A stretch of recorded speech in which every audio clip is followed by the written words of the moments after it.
It's February 2015, and this month we're going to be focusing on Passover. When I think about Passover, I want to talk about the M's of Passover: music, meal, and the things that they were supposed to remember. If you want a good overview for the Passover feast, look in the Bible dictionary under feasts.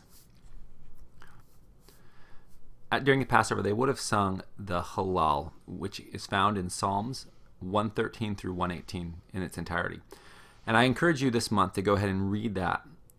Keep in mind that this is what they would have sung during Passover. So in Matthew 26, when we learned that they sang a hymn before they went out to the Mount of Olives, this is likely part of what they sung. Or at least, certainly they sang this at some point during the evening, and very possibly before Jesus goes into Gethsemane. So I think of this as the opening hymn to the great act of Gethsemane. A big part of Passover celebration was, of course, the meal, the Passover Seder. There's several symbols in what they eat during the meal. I'm just going to focus on just a very few of those.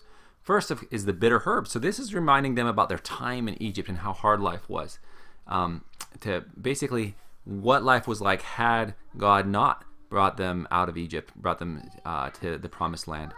The second thing I want you to remind you of is the shank bone. So this is remind them of the lamb, and we'll talk more about that. That played an integral role in terms of a symbol for them, in terms of, again, providing salvation literally from death.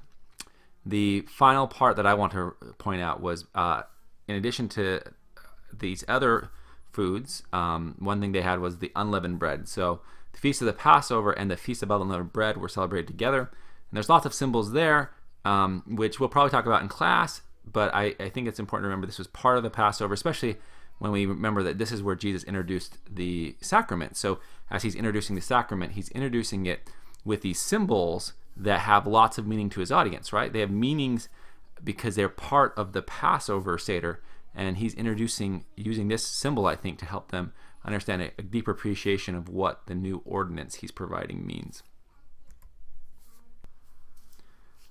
The final thing I want to mention is what they're supposed to remember as part of the Passover celebration. And of course, this is to remind them of the history of their time in Egypt, and of course, when God saved them and brought them out of Egypt and into the Promised Land. So of course, many years after Joseph passed away, the new king was not as favorable to the Jews and actually made them slaves. Life was tough. God, of course, sent Moses to come and ask Pharaoh to let them go. He's a little too stubborn, and as a result, it brought on the 10 plagues, starting with the blood of the Nile and going through all of a relatively unpleasant group of activities. The 10th here, of course, is the one that you should remember all of them, but has meaning especially in the term Passover.